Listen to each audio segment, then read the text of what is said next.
Hello everyone and welcome to my living room and welcome to the channel. Today I'm very excited to talk to you about one of my favorite Hitchcock films, To Catch a Thief, starring Cary Grant and Grace Kelly. It's definitely one of the lesser known Hitchcock movies, but I'm going to be the champion for it today. So without further ado, let's get right into it. But before we get right into it, give this channel a subscribe, hit that bell notification so you're notified whenever we upload some great new content for you. Share and like the video and comment below what other videos you'd like me to do. All right, let's get right into it.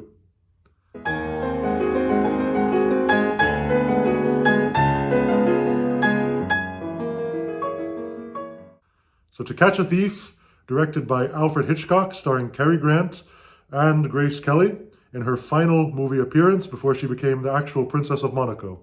I mean, the funny thing is that certain parts of this film were filmed in the south of France, which is, the south of France, Nice, Cannes, Monaco area.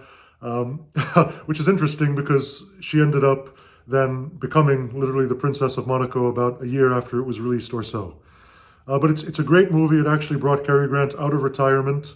Cary Grant had been retired for a year or two before. He didn't want to do any more movies. He was kind of waning in popularity. He wasn't as popular as a lot of the newcomers like Marlon Brando, James Dean. He was kind of becoming a little old-fashioned. And then Hitchcock developed this project, and he couldn't imagine anyone else but Cary Grant doing this role of Jean Roby the cat. And so he liked the script. He convinced him to come back. And briefly, the story is about Cary Grant, who plays John Roby, a former cat burglar, who's now out of prison, and now there's been some new robberies, and of course, the police suspect him.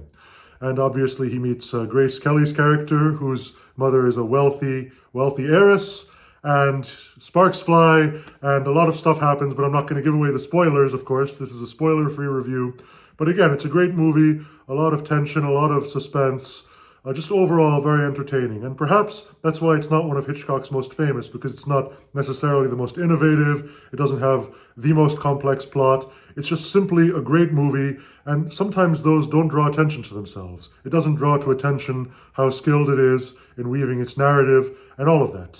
But again, it has great performances from Cary Grant, Grace Kelly. A lot of the supporting cast is great as well. And it just has a great atmosphere, and you get to see a lot of the south of France, a lot of the beautiful scenery there, which I'm definitely a fan of any movie set in the south of France. I love going to the south of France. I've only been there once to Nice, Cannes, Monaco, etc. But can't wait to go again. So clearly, right now, I'm going to have to head off to the airport and buy a ticket for there right after I finish recording this video. Just kidding. But anyway, so again, the screenplay, it's a great screenplay. I'm definitely a fan of it. It really weaves a great narrative. And the direction is very interesting. I mean, Hitchcock's direction is very apparent here. It's definitely a Hitchcock picture. You can always tell a Hitchcock picture from a regular picture. I mean, one of his favorite theories was the bomb under the table theory. And that was the theory that if you have a bunch of people sitting around a table talking about baseball, it's very boring. But if you tell the audience that there's a bomb under the table and they're having that exact same conversation, suddenly the conversation isn't boring. The audience is on the edge of their seat. And that's one simple change. So his idea was give the audience more information than the characters in the film have. And that's how he differentiated suspense versus mystery. He wasn't a fan of mystery. His films are often mislabeled as mysteries. But he himself said, no, I don't do mystery films. I do suspense films. Like another great example would be in Vertigo. In the middle of the movie, he gives away the mystery to make it more suspenseful. He could have had a great mystery when Kim Novak's character appears again in that movie, and the audience doesn't know what's going on, and that would have been a huge mystery. But instead, he decided to engage the audience with suspense, to tell them things that the Jimmy Stewart character didn't know. Again, that's another great Hitchcock movie, but in terms of To Catch a Thief, it definitely has kind of a more effortless flow to it. It's kind of a little more lighter. It's what you would call light Hitchcock, and it's some of the most entertaining Hitchcock, probably, along with North by Northwest. To Catch a Thief would probably have to be his other most entertaining film. So again, love the movie, love the direction, love the script, love the performances. Cary Grant is definitely one of my favorite actors, definitely very underrated, especially in today's age. Great, well, that's all I've got for today.